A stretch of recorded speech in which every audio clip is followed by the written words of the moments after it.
Hello students, our today's topic is friction. Friction की बात करते हैं सबसे पहले.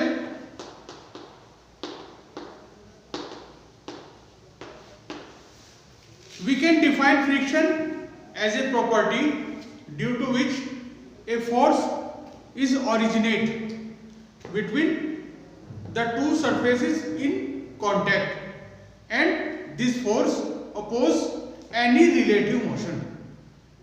A property due to which a force is originate between two surfaces in contact and this force always oppose relative motion between these two surfaces. The direction of this force of friction is always opposite to the direction of relative motion. ठीक है, ये था बच्चों friction को हम इस तरह से डिफाइन कर सकते हैं. अब बात कर सकते हैं cause of friction.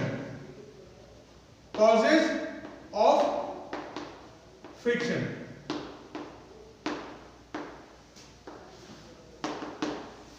In fact, the cause of friction are the electric forces between the atoms or molecules between the two surfaces in contact. Due to these forces, these surfaces are actually cold welded with each other. ये surface एक दूसरे के साथ cold welded हो जाती हैं और जिसकी वजह से रिलेटिव मोशन को ये अपोज करती हैं.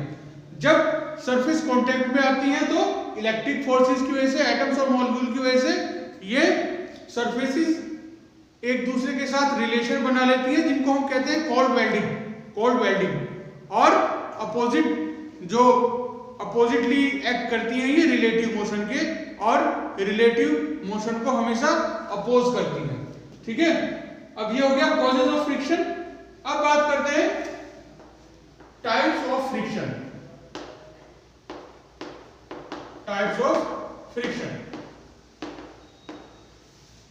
सबसे पहले बात करते हैं स्टैटिक फ्रिक्शन.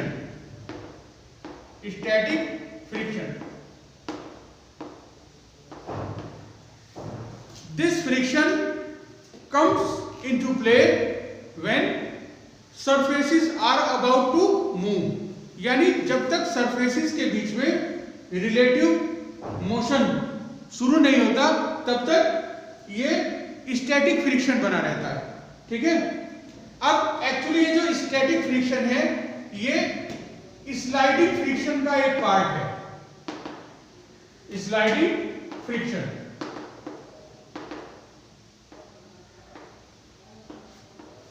जब टू सरफेसेस इन कॉन्टैक्ट एक दूसरे पर स्लाइड करने वाली होती हैं और स्लाइडिंग मोशन शुरू नहीं हुआ होता है तब तक जो फ्रिक्शन है वो क्या बना रहता है, स्लाइडिंग फ्रिक्शन, स्टैटिक फ्रिक्शन. अब जब ये सरफेसेस एक दूसरे के ऊपर मोशन करने लगते हैं, रिलेटिव मोशन स्टार्ट हो चुका होता है, उस समय ये फ्रिक्शन बन जाता है kinetic friction.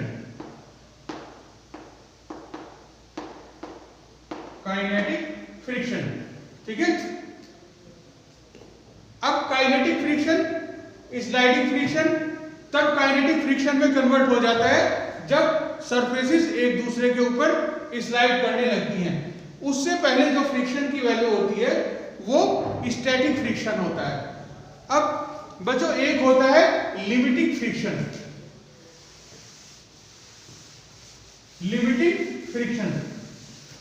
Actually limiting friction is a type of static friction. इनमें क्या डिफरेंस होता है दोनों में वो मैं आपको बताता हूं. डिफरेंस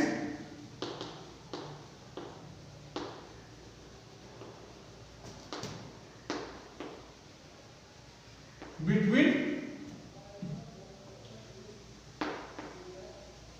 लिमिटिंग एंड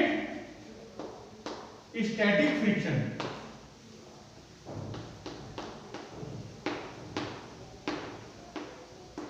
इस डिफरेंस को समझने के लिए हमको एक ग्राफ प्लॉट करना पड़ेगा. जो ग्राफ हम प्लॉट करते हैं स्टैटिक फ्रिक्शन की फोर्स के बीच में और जो पुल हम करते हैं किसी बॉडी को, जो बॉडी के ऊपर पुल होता है उसको मूव कराने के लिए उन पुल की फोर्स के बीच में. पर हमने पुल को रिप्रेजेंट किया है pulling force F, capital F, और यहां हमने किया है स्टैटिक फ्रिक्शन को रिप्रेजेंट, इसको हम डिनोट करते हैं स्मॉल f से, स्टैटिक फ्रिक्शन। अब देखिए बच्चों, जब कोई बॉडी पर, जब दो बॉडीज कांटेक्ट पे होती हैं, दो सरफेस एक दूसरे के कांटेक्ट पे होती हैं, जब तक मोशन स्टार्ट नहीं हुआ होता है उस समय तक हम बॉडी को ऐसे पुल करते हैं। यहां पर क्या हो रहा है, पुल की फोर्स धीरे धीरे क्या होती जा रही है, बढ़ती जा रही है। ये पुल की फोर्स 0 से शुरू हुई और धीरे धीरे इंक्रीज होती जा रही है पुल की फोर्स। अब जब ये कंडीशन ऐसी आएगी कि वो बॉडी, जब पुल की फोर्स, पुलिंग फोर्स इंक्रीज होती चली जाएगी, then the body will begin to move, उस समय ये कंडीशन होती है।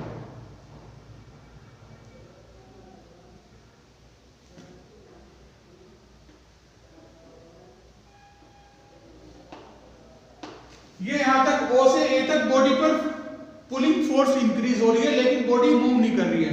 अब यहां से जब ये पुल की फोर्स इंक्रीज होते होते मैग्नीट्यूड फोर्स का बढ़ता चला जाता है, उस समय अब ये यहां पर A पर बॉडी क्या हो गया, स्लाइड होनी शुरू हो जाती है। अब यहां पर ये जो इधर हमने किसको डिनोट किया, लिमिटिंग वो स्टैटिक फ्रिक्शन को। अब देखो ये स्टैटिक फ्रिक्शन की ये मैक्सिमम वैल्यू होती है, जिसको हमने डिनोट किया FMS से, means maximum value of static friction. और इसको कौन डिनोट कर रहा है, इसको डिनोट कर रहा है AC, which is equal to AC।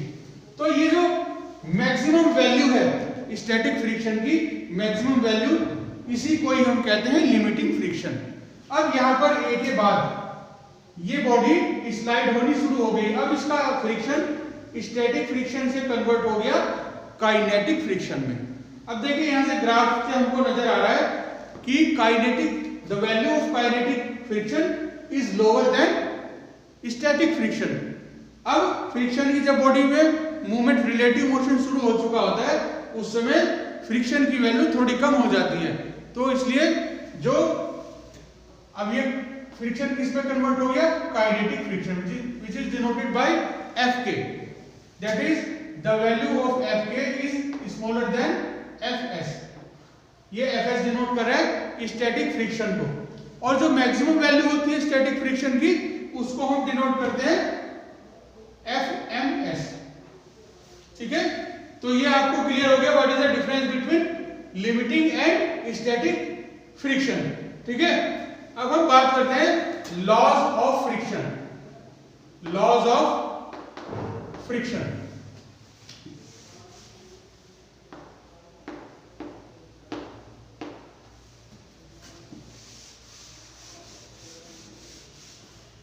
इसके लिए हमें डायग्राम बनाना पड़ेगा।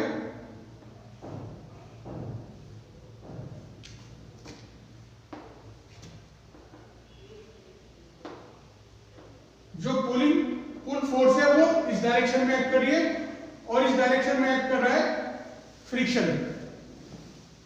बॉडी का वेट वर्टिकली डाउनवर्ड डायरेक्शन में एक्ट करता है which is equal to mg, और बॉडी के वेट को बैलेंस करती है normal reaction which is denoted by R। अब देखो पहला फर्स्ट लॉ क्या है, the first law is that the force of friction, ये वाली जो मोशन के अपोजिट, मोशन बॉडी का इधर को इधर, the force of friction always acts in opposite direction to the relative motion। force of friction always acts in opposite direction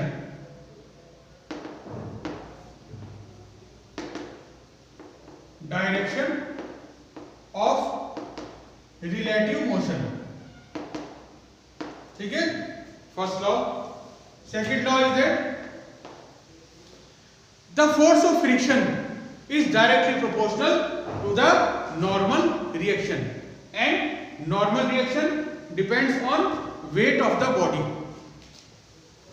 That is, according second law, the force of friction depends on normal reaction. That is, F directly proportional to R.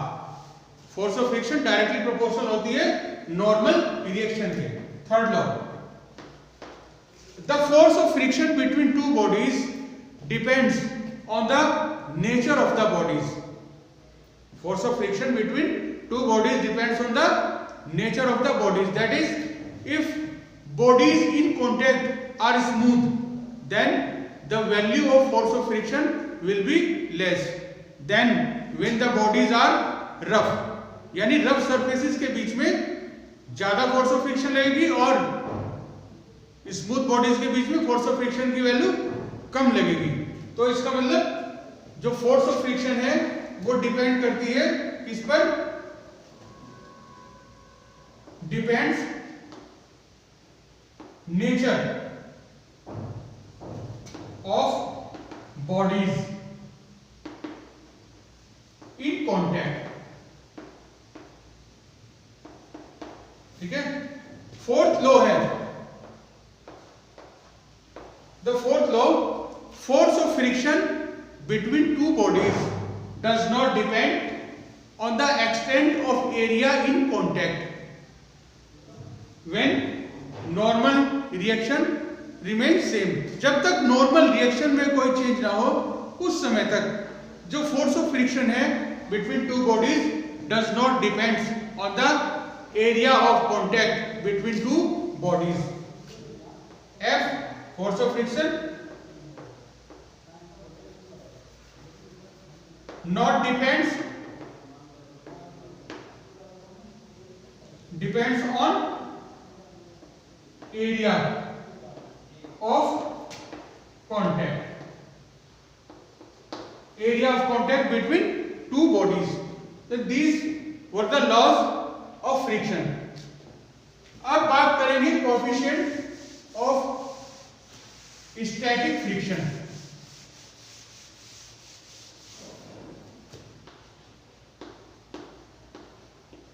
Coefficient of static friction या coefficient of friction, इसको हम denote करते हैं, it is denoted by mu S. Coefficient of friction is denoted by mu S. The coefficient of friction is directly proportional जैसे मैंने अभी आपको बताया था, the force of friction directly proportional to the normal reaction, that is Fs proportional R. अब यहां पर हम इसको इक्वालिटी को, ये प्रोपोर्शनैलिटी के साइन को इक्वालिटी के साइन में कन्वर्ट करने के लिए हम क्या लगा देते हैं? Constant of proportionality. Then we use constant of proportionality mu S, where mu s is called coefficient of static friction. Now mu s is given as mu s is equal to Fs upon R. That is, the mu s is the ratio between force of friction to the normal reaction. ठीक है? This was the coefficient of static friction. Okay, thank you.